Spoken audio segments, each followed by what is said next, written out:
Como decíamos, nos acompaña Ana Oramas, portavoz en el Congreso de Coalición Canaria. Es la primera pregunta y es obligada porque usted es representante político, está en el Congreso. ¿Qué le parece esto que hemos conocido hoy y el caso en general? Pues yo distinguiría tres cosas. Primero, que tenemos que acostumbrarnos en este país, como decía el señor Camacho muy bien, que en esta democracia y en un Estado democrático hay que demostrar la culpabilidad y no hay que demostrar la inocencia. Eso es lo primero. Y en ese sentido, la clase política tenemos que hacer un ejercicio de responsabilidad de no descalificar la sentencia de la justicia en función de que nos gusten más o menos. Y después hay un tema de consecuencias políticas, porque a veces los temas no son penales, no son punibles en la justicia, pero sí tienen un costo político, y yo creo que el costo político lo ha pagado el señor Camps y lo ha pagado toda la política española y sobre todo el Partido Popular, ¿no? Y yo creo que es un cadáver político, sinceramente. ¿Es un cadáver político? Sí, sí. Una cosa es que no sea penal, que no haya una sentencia condenatoria, y otra cosa es la situación política. La situación política es la que es y yo no creo que sea rehabilitado en unas circunstancias similares a las que estaba, que se le dé una salida, que sea el discurso adecuado del Partido Popular, me parece bien, pero creo que es un cadáver político. Hablaremos de este veredicto del jurado más adelante. Antes, como decíamos, estamos conversando con usted sobre otros asuntos. Hoy, curiosamente, o sin curiosamente, por la mañana conocíamos una amplia reforma, propuestas de reforma, 5 de una tacada, 5 reformas, algunas de ellas casi de carácter estructural, se podrían decir. Le voy a preguntar por dos, o por tres, mejor dicho. El aborto, usted que es mujer, especialmente sensible en este caso. ¿Qué le parece lo que ha comentado hoy el ministro? Prácticamente es retrotraernos a la ley del 85, a la reforma que hizo, o que se hizo a través de un recurso constitucional que hizo precisamente el paro de datos del ministro de Justicia. Hombre, yo creo que no ha dicho exactamente eso, habrá que ver cuál es. Lo que sí ha sido muy claro es en un aspecto en el que yo personalmente, porque quiero decir que en mi fuerza política se ha dado libertad, porque consideramos que es un tema que afecta a la conciencia de los diputados, y yo voy en contra de esta reforma del Partido Socialista, porque además precisamente el tema que se ha concretado, que es la de que tienen que tener la autorización los menores de edad, las menores de edad a abortar de sus padres, yo desde luego comparto totalmente ese criterio que va a introducir el gobierno. A nivel personal, lo quiero aclarar, no de mi fuerza política. Otra cosa es las reformas que puede hacer en la ley general, que no ha concretado nada. Ha hablado de filosofía constitucional, pero desde luego no ha concretado, y eso habrá que verlo en su momento. ¿Y la cadena perpetua revisable? Yo creo que eso es canto al sol. Eso es aprovechando. A mí me parece mentira que el PP, que siempre ha dicho y que no se puede legislar en caliente, en este momento hay una sensibilidad en este país muy importante por la sentencia de Marta del Castillo. Se ha recordado en estos días el caso de la niña Mariluz, de todos los casos, y la gente, pues todos somos padres, madres y tenemos esa sensibilidad que esto...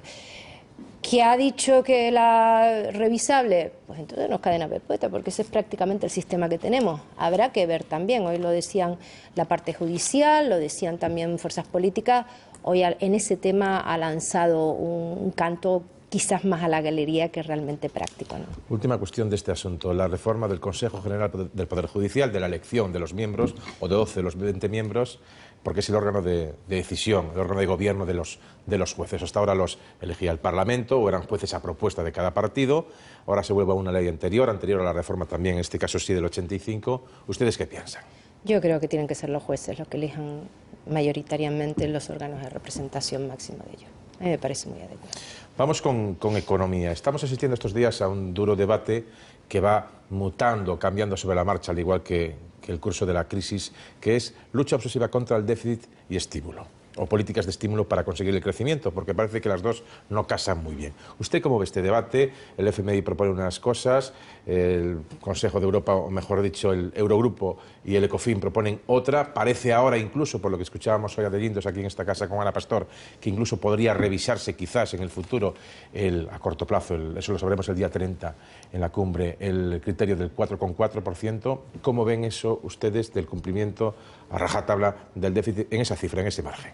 Mire, todo el mundo dice cosas cuando está en un lado y cuando otro, el mismo gobierno. Yo creo que de las fuerzas políticas que dijeron claramente que hacían falta políticas de estímulo y de crecimiento somos los nacionalistas canarios, entre otras cosas porque nuestra comunidad estamos con un 30% de paro y a pesar de tener el turismo al 100%, tenemos una situación realmente dramática en lo que es el empleo y sobre todo el empleo joven.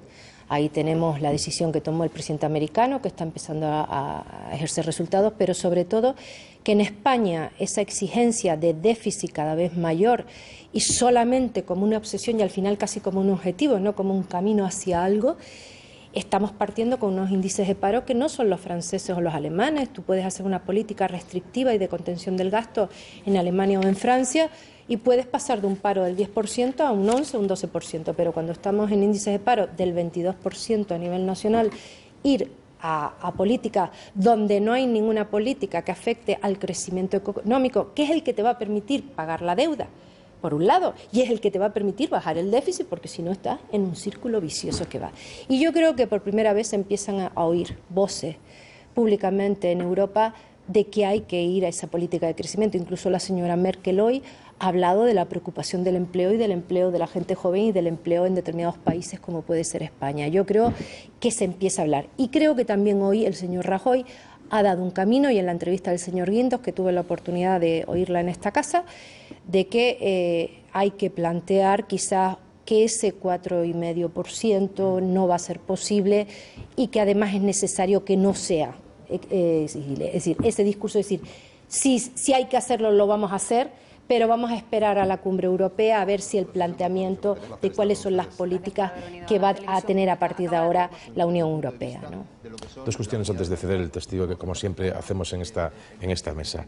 Al hilo también de la lucha contra el déficit, se ha introducido, o parece que se ha introducido en el debate y en la agenda política, una reformulación del Estado de las autonomías en cuanto a los niveles de gasto. ¿Ustedes cómo ven ese debate?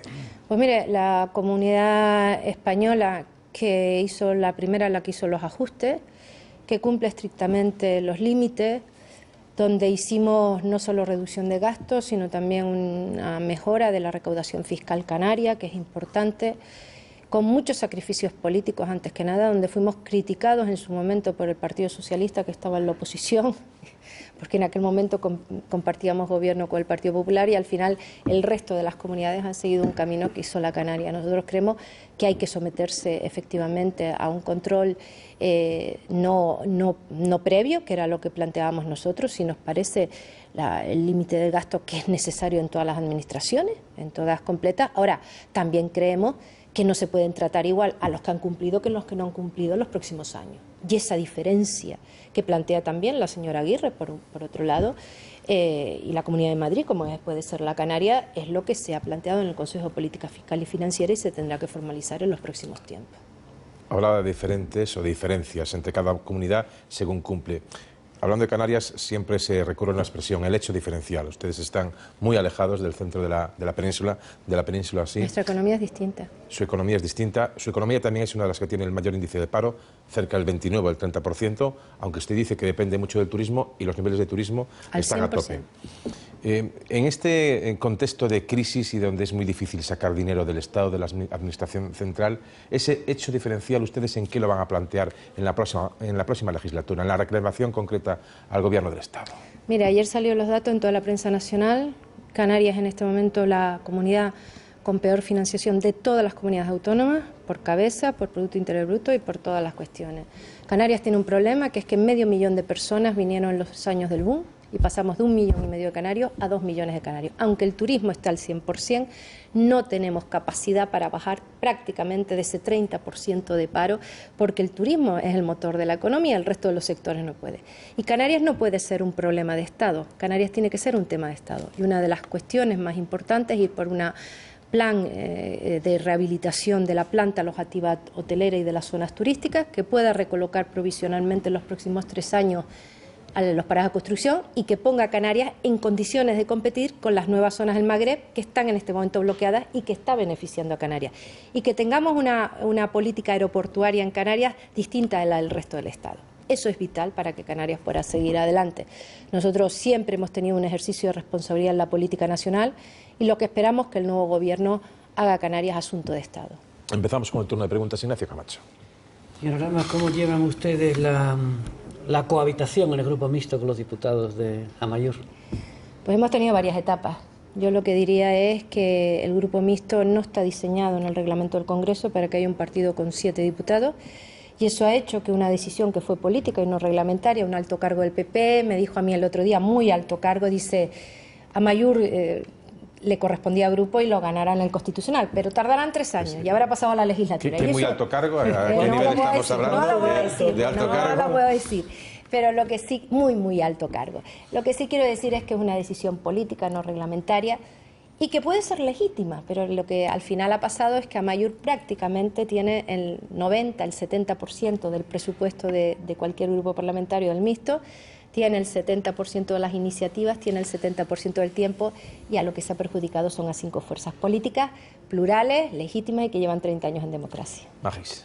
Yo quisiera saber, interesada por el mismo asunto, porque sé que va a marcar la legislatura, por lo menos la del Grupo Mixto sin ninguna duda, ¿qué propuestas le hicieron ustedes al presidente para poder resolver la situación? Porque no parece tan fácil, claro, ya han tomado la decisión, que efectivamente es claramente una decisión política, que lo que ha venido a hacer es a perjudicar muchísimo a los partidos que están integrados en el grupo mixto, y no así a cortarle las alas a Amaiur, aunque realmente no tiene grupo mixto, no tiene grupo propio, pero está colonizando, porque además no renuncia a ninguno de sus derechos en virtud de la proporcionalidad, que tiene 7 de 13 o de 14, 18. De 18.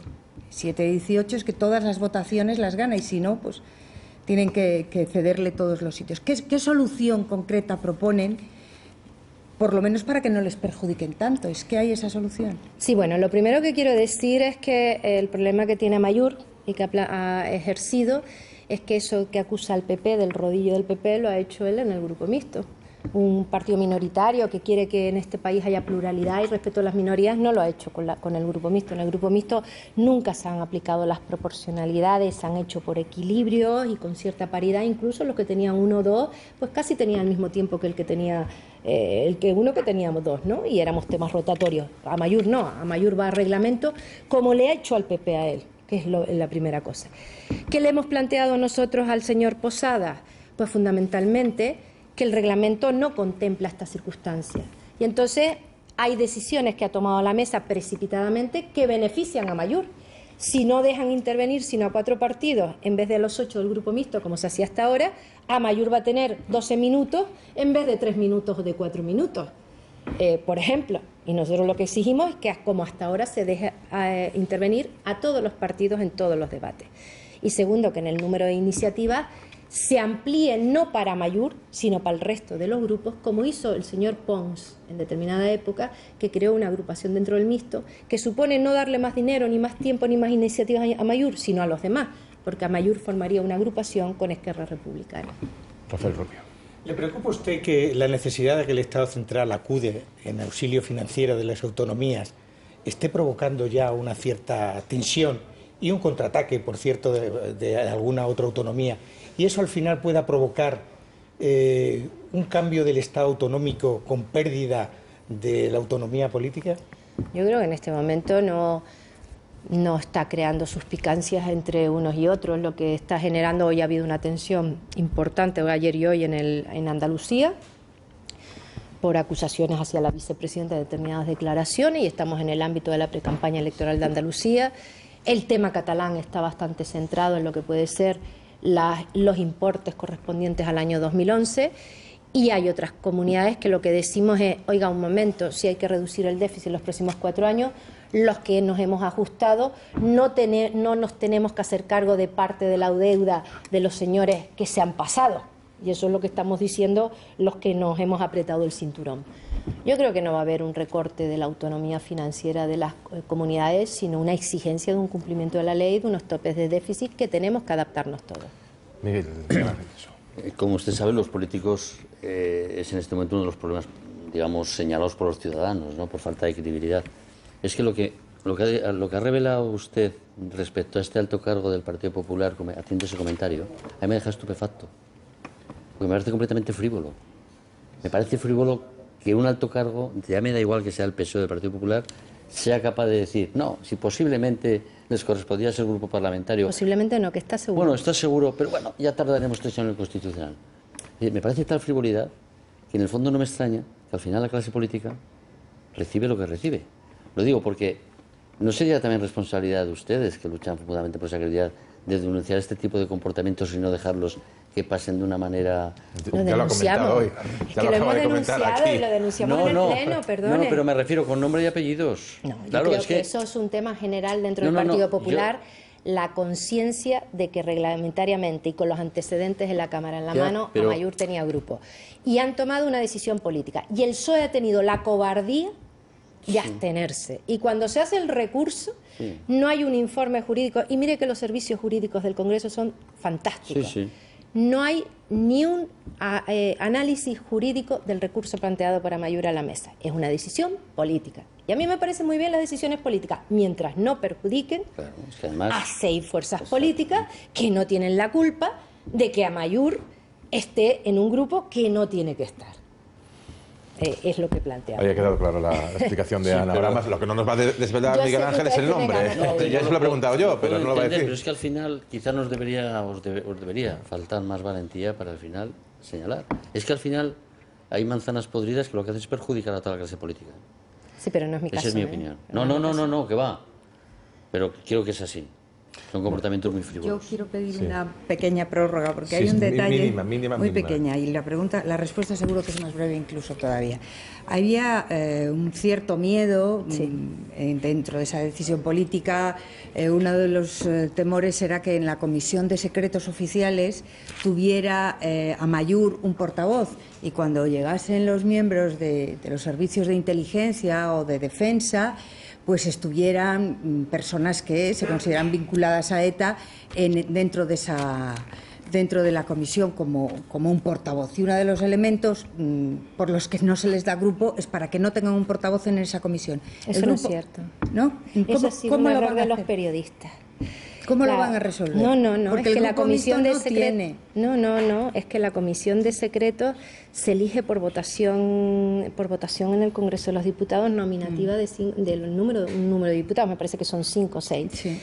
Y en la otra vez, por ejemplo, estuvo Paco Jorquera, que lo propusimos, pero es una votación secreta, o sea que les quiero decir que eso no es cierto. Ahora, lo que no querían era que Amaiur tuviera grupo para que no preguntara todas las semanas a Rajoy, ni estuviera en Interior, ni en Justicia, ni a los ministros. Y resulta que Amaiur es la portavoz de Interior y que va a preguntar, pues semana sí, semana no, al presidente del gobierno. O sea que usted dice que no va a estar No, porque lo vota en votación secreta. La única comisión que se elige en votación secreta es la de secretos del Estado.